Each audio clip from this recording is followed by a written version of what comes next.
January 23, 1961. Midnight. 10,000 feet above North Carolina, a B-52 Stratofortress is fighting a losing battle against a violent storm. The structural integrity is failing. The right wing is tearing loose. As the plane disintegrates, it releases its payload. But this wasn't a cargo of iron bombs. Falling into the dark farmland below were two Mark 39 hydrogen bombs. Each one was 260 times more powerful than the bomb dropped on Hiroshima. One of them deployed its parachute. It spun up its generator. It charged its capacitors. It went through all the arming sequences required for detonation. It completed 5 out of 6 steps. A single, low-voltage switch, costing less than $1, was the only thing standing between the United States and a nuclear holocaust. This is the story of the Goldsboro Broken Arrow, the height of the Cold War. The world is a powder keg. In Berlin, tanks are facing off at Checkpoint Charlie. In Cuba, Castro is fortifying his island. In Washington and Moscow, generals are calculating the mathematics of the apocalypse. The strategy of the United States is simple: deterrence. But deterrence only works if the enemy believes you are ready to strike at a moment's notice. Enter the Strategic Air Command, SAC.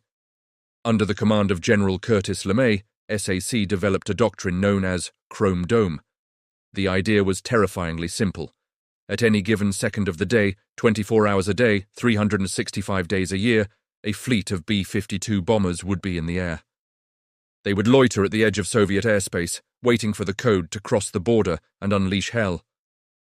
These weren't training missions. These planes were fully loaded. Each bomber carried live nuclear weapons, cities destroyers. The logic was that even if the Soviet Union wiped out every airfield in America in a surprise attack, the Chrome Dome fleet would still be in the sky, ready to retaliate. It was a perfect shield. But there was a flaw in the logic. Machines break, metal fatigues, pilots get tired, weather gets violent.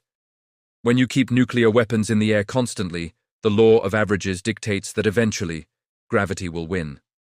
On January 23, 1961, gravity came for Flight Keep 19. The aircraft was a B-52G Stratofortress. Tail number 580187. To its crews, it was known affectionately, and sometimes fearfully, as the BUFF, Big Ugly Fat Fellow. It was a monster of aviation engineering, a wingspan of 185 feet, 8 Pratt & Whitney turbojets, capable of carrying 70,000 pounds of ordnance. It was designed to fly high and fast, delivering death from the stratosphere. Inside the cockpit was Major Walter Tulloch and his crew. They were on day 3 of the alert cycle. They had taken off from Seymour Johnson Air Force Base in Goldsboro, North Carolina. Their mission was a standard Chrome Dome loop: fly across the Atlantic, hold on station, and return. A routine flight. But the cargo in the bomb bay was anything but routine. Locked in the belly of the plane were 2 Mark 39 thermonuclear bombs.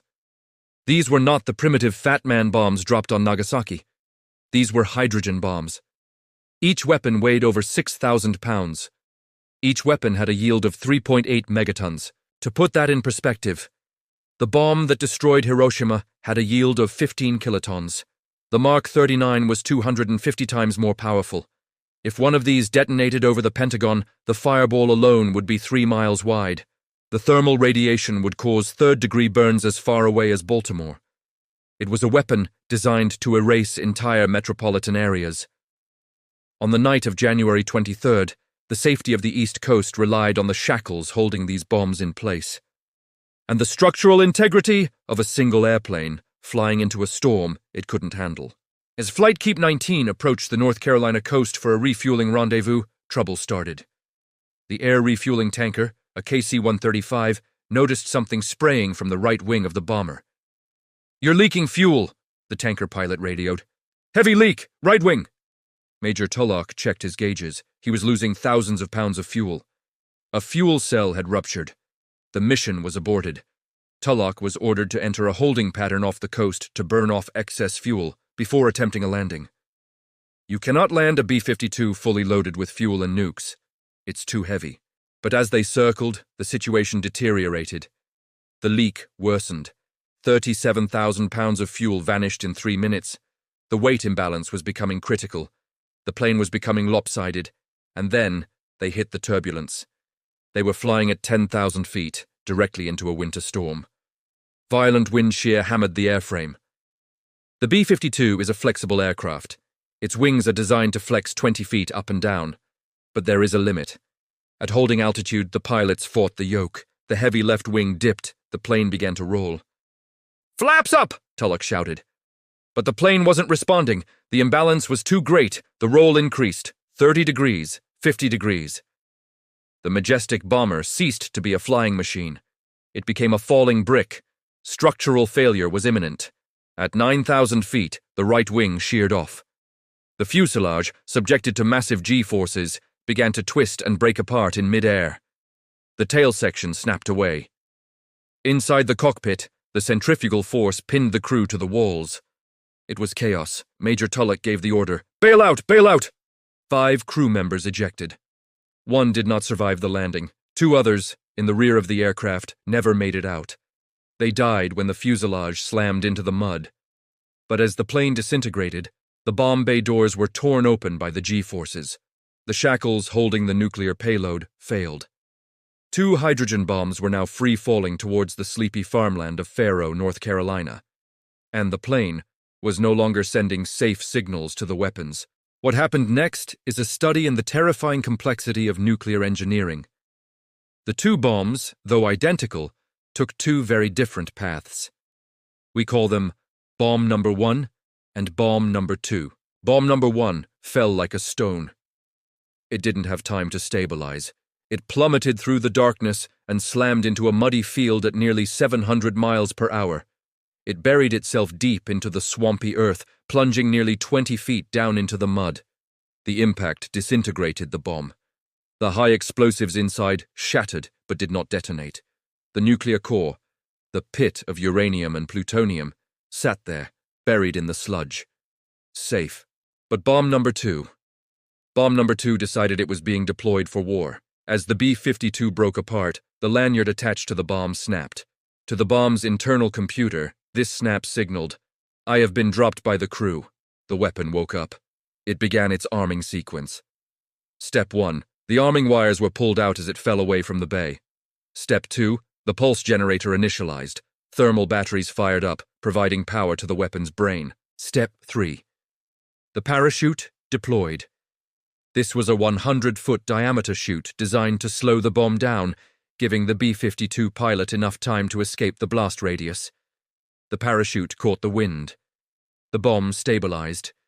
It was now floating gently down towards the town of Faro, just as it was designed to do over Moscow. Step 4. The barometric switches sensed the altitude drop.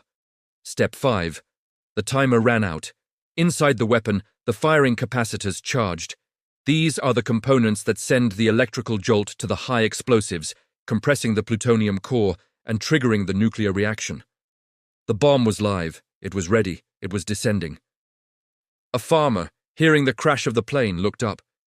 He saw a massive white parachute drifting down into his field. He didn't know he was looking at the end of the world. The bomb hit the ground. It stood upright, tangled in its chute lines. The only thing left to complete the circuit was the impact crystal and the final safety switch. Within hours, the Air Force had surrounded the crash site. The wreckage of the B-52 was scattered over 2 square miles. But the priority was the special weapons. They found bomb number 1 buried in the mud. They dug it out. It was a mess, but it was inert. Then they found bomb number 2. It was standing vertically, nose in the dirt, the parachute draping over it like a shroud. Lieutenant Jack Revell, the bomb disposal officer, approached the weapon. He carefully opened the access panel to check the arming status. What he saw made him sweat inside his suit. One by one he checked the steps. Arming wires, gone. Pulse generator, fired, batteries. Active barometric switch, closed. Timer, expired. The bomb had completed 5 of the 6 steps required for detonation. There was only 1 switch left. The MC772 arm safe switch. It was a simple low-voltage toggle, similar to a light switch in your house. It was controlled by the pilot in the cockpit. Because the plane had broken up, the pilot never flipped the arm switch on his console, so the signal was never sent to this final component.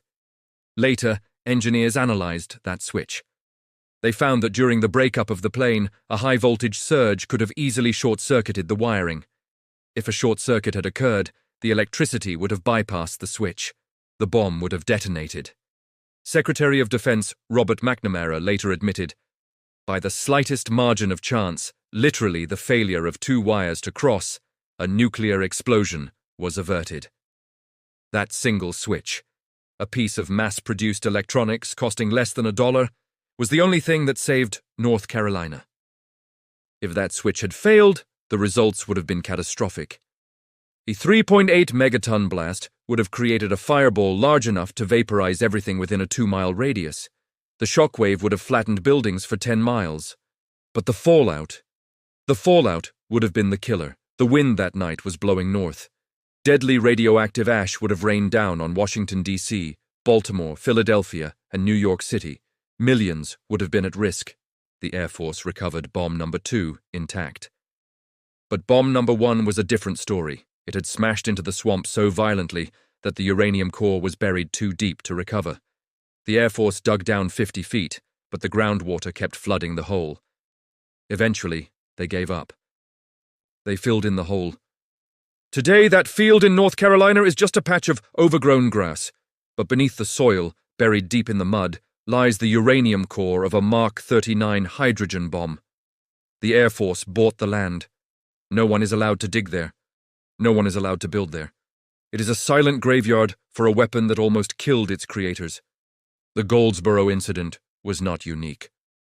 The Pentagon admits to 32 Broken Arrow incidents, accidents involving nuclear weapons. 32 times we rolled the dice. 32 times we got lucky. But in the world of nuclear weapons, you only have to be unlucky once. If you want to explore more of these declassified near misses, make sure to subscribe to the channel. We are digging up the files the government tried to hide. This is Cold War Stories. Until next time.